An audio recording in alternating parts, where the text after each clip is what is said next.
July 3rd, 2010 is when all of this started. It was a pretty normal and boring day, or so I thought. I started my day by waking up, brushing my teeth, preparing breakfast for me and my wife, and planned what I was going to do this day. I decided to continue the new game me and my friends were working on. I had a lot of hard work to do because my friend Mark had a good idea that would improve our game by a lot. Anyways, I was pretty tired from all the work and wanted to go to my local park. I went to my front door, tried to open it, but it didn't work. I thought that I locked the door with my keys, so I tried to unlock the door, but instead it locked it. I said, that's weird. Is my door broken? I unlocked the door, but it still wouldn't open. In that moment I knew that my door is broken. I called 911, but due to unexpected high calls, I wasn't able to reach them. I tried calling them again just to reach the mailbox. I tried again and again, but always reached the mailbox. After 8 more tries, I gave up and went to the nearest window and tried to get some attention. I screamed as loud as I could, but nobody noticed. Everybody just pretended as if I didn't even exist. I tried to jump out of the window, but was just teleported back inside my bed. That's when I knew that I'm trapped inside my own house. I calmed myself down and just went working on the game again. After 6 hours, I noticed that my wife wasn't back home and decided to call her, but reached the mailbox. I tried again and again just to reach the mailbox. I lost all contact with my friends, my family, my wife, and was really depressed. I went to bed, closed my eyes, and prayed that tomorrow everything would be normal again. I woke up the next day, ran straight to my front door, and it was still locked. I went to my computer, wanted to work on the game, but noticed that all the work was gone. I was sure that I saved my progress and made even a backup, but that's also gone. Another thing I also noticed is that the date is the same. I thought I was dreaming, but I wasn't. Am I in a loop? Was the only thing that I was thinking about. Surely it was just a stupid thought, right? I went back to the window, jumped out of the window, and was teleported back into my bed. I repeated this for who knows how long and just gave up. I went to my closet, picked up my axe, and went to my front door. I swung my axe against my wooden glass door, but it didn't even make a scratch. The axe flung back to my direction, and the blade almost hit my foot. How did that axe not even make a scratch against that door? With all of my anger, I picked up the axe again and ran straight against my door, hitting the door as hard as I possibly could, just to make a small, tiny dent. Seeing that dent made me lose all hope of escape and made me have serious suicidal thoughts. At my last attempt to get out of my coma, I decided to burn my own house down in hopes that a fire crew would rescue me. I let my frozen pizza on the stove, max temperature, and waited. My smoke detector had gone off, and I just let it ring. 5 minutes later, my entire kitchen was burning, and it got so bad that even black smoke escaped from the windows. 7 minutes later, half of my home was burning, but I heard police and fire truck sirens, and gave me motivation to scream as loud as I could again. This time people, and even the fire crew, noticed me and came to my house to evacuate me. The fire crew placed a crash pad for me to jump on, and without thinking I jumped, but noticed that there was a hole and landed but broke my left leg from the hard impact. I was immediately rushed to the hospital. I woke up, seeing my family, doctor and wife right next to me. Being shocked that I woke up, I asked them, "What's wrong?" in a very tired tone. "You're awake," said my family and my wife in a surprised tone. They told me that I was in a coma for 12 years and are so happy to see me awake again. Shortly after came the doctor into the room and was also surprised to see me awake. The doctor told me that 12 years ago my house was burning because I forgot to pull out my frozen pizza out of the oven. I was in a coma for 12 years from severe carbon monoxide poisoning. The doctor also told me that my left leg was broken, but they took care of it 9 years ago. That was only the bad news, not the terrifying news. Exactly at 8:42 p.m., I and everyone around me heard an announcement nobody in the whole world should hear. Dear doctors and nurses, we have a code 038. I repeat, we have a code 038. Please lock all doors, windows, turn off the lights, and be silent until further notice. Dear doctors and nurses, we have a code 038.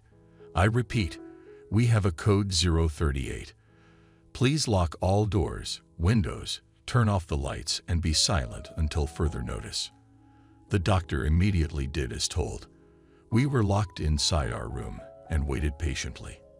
At 9:36 p.m., I heard strange noises no human being could make right outside our room. I stood up from my hospital bed, making sure I didn't make any noise, and asked my doctor in a quiet tone if he knew what code 038 means. Code 038 means that someone or something unnatural has breached the building, and the conversation was interrupted by a loud knocking. After 1 minute and 28 seconds, the knocking stopped, and the thing walked away making strange hissing noises. As the thing walked away, I took a small peek to see what it was, and what I saw shocked me. It was a nurse, acting like a zombie, but the horrifying thing is that she had no legs and you could see her insides. Holy shit, no way that is real. I almost had to puke even looking at that. I was dragged inside the room by my wife because she was scared that I would bring that thing back. My wife asked me why I did that, and I told her that I was curious. She screamed, "Are you crazy? You could have killed us." That was a bad mistake by her, because a few seconds later, we heard the knocking and now even louder hissing. No, there's multiple of them. Multiple of what? Asked the doctor. Zombie-like creatures. I saw one without legs and you could see her inside. That's enough, Davian. Don't scare your little sister, said my mother. Miss Stacy, could you please not interrupt my conversation with Davian? This is very important information. Everyone forgot about the knocking, and the door burst open, revealing 4 violent zombie-behaving humans just looking at us. I was scared about these zombies, so without any second thought, I immediately grabbed a chair and threw it at them. That was a bad mistake, because the next second all 4 zombie humans started to attack us. Everyone around me also started to attack the zombies. The doctor took a scalpel and aimed it at the head. The zombie died immediately after impact, and I killed a zombie with another chair. The other 2 zombies wanted to attack my family, so I threw as hard as I could a scissor into one of the zombies' heart, and trust me, I could feel the pain of that zombie. Before the last zombie died, it bit my little sister in her right arm, and shortly after my wife killed the last zombie by punching it in the head. I was shocked to see that my sister had a noticeable bite. I took another peek to see if there were any more zombies, but didn't see any. "Belisa, are you okay?" said my mother. "Yes, but my arm hurts. My little sister is 8 years old, and my family adopted her because they never thought that I would be awake again." "Is it over?" asked the doctor. "I don't know. We'll have to see. Let's use the time to rest a little." "Can't we just call the police for help?" asked my family. "Sure, I'll give it a try," said my wife. "What's your emergency?" "Hello, I'm currently in a hospital, and we had a zombie outbreak here. Could you please send help ASAP?"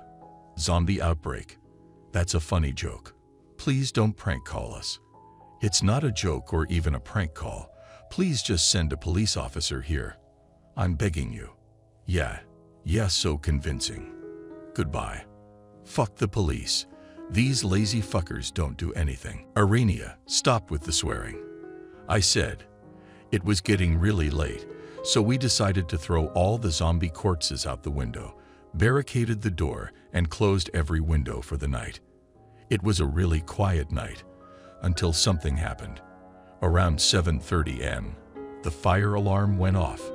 Everyone woke up, and we decided to run to the nearest fire exit. The surprising thing is that we didn't even see a zombie on our way. As we left the building, we heard multiple different fire trucks rushing to the hospital. There wasn't any smoke or even fire to be seen, so I thought that it was just a test or an accident. Almost every firefighter went into the building, but 2 of them asked us if we were the only ones in the building. I answered with, I don't know. We had a horrible incident inside there. We saw these strange people that were acting like zombies and saw a zombie without any legs just crawling across the hallway. Zombies? What kind of hospital is this? I have no idea. 4 zombies tried to attack us, and we had to kill all of them. Both firefighters were shocked. I heard a radio transmit from the rest of the crew. Here is what it said.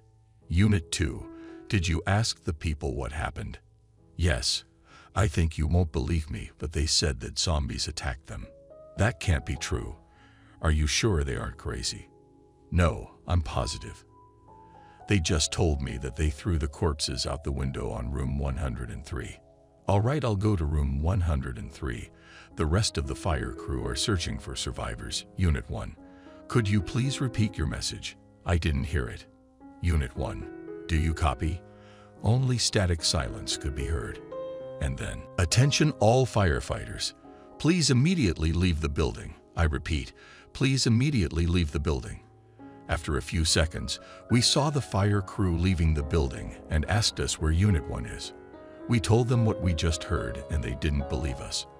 I understand them because it sounds so stupid, but I tried my best to tell them the truth. They didn't listen to us and went back inside. The firefighters next to us wanted to go into the hospital, but by force I held them back. I told them, look, whatever you do, they won't believe us. So just let them go back in there. They'll see the consequences of not listening to other people.